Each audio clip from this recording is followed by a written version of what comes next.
বিহারে মাংস বিক্রিতে ফতোয়া। বিহারে খোলা জায়গায় মাংস বিক্রি বন্ধ।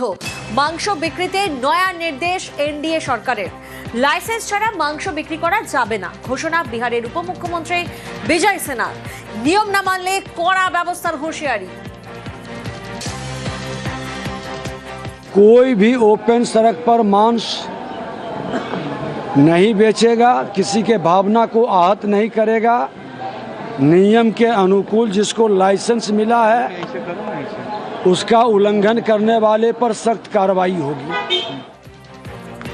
বিহার সরকারের সিদ্ধান্তে তীব্র নিন্দা মুখ্যমন্ত্রীর।